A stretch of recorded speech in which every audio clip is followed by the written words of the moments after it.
democracy or the republic, because a communist government is a completely different program, right? So a democratic government or republic government, whatever you want to call it, where the reliance on government contributes to the downfall. Just give me one. I just did. I gave you a bunch of them. But again, we can just start with the Soviet Union. It's complete reliance on the people to be able to be fed. You had various parts of England under its colonial rule that it's a reliance to be fed. Ireland is a nice prime case in point, which led to a famine, led to a starvation. There really wasn't a famine. Hold on, Brad. If I can build with you, okay? But I'm saying, how would you count Russia in terms of a communist country whose entire design is based on feeding all of the people? That's not America's design, right? Because they didn't develop any economic prosperity within themselves. It was all government relied upon. Let's put that in the common. No, I'm saying let's put that in the common. Okay, so question. Then you interrupted me to ask another. Like, again, I don't care about communism or democracy.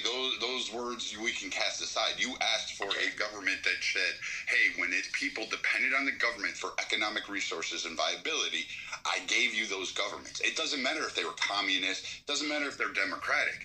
It only meant that, hey, there's an economic addiction in order to survive. That was the Soviet Union. The people were starving.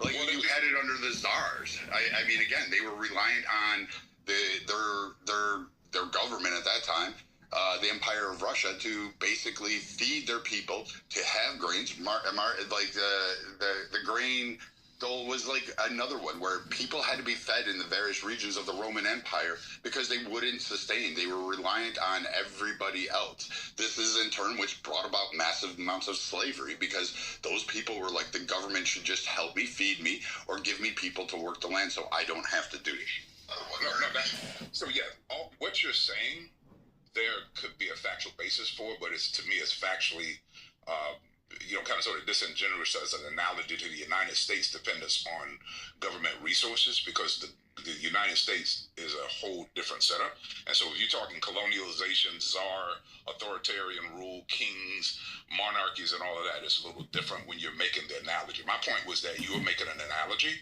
to the fall of the United States and connecting it incongruently with monarchies or communist countries. So I'm saying that. What about the transformation in the late Republic? I'm thinking particularly Tiberius and Gaius Gracchus and their land reform idea.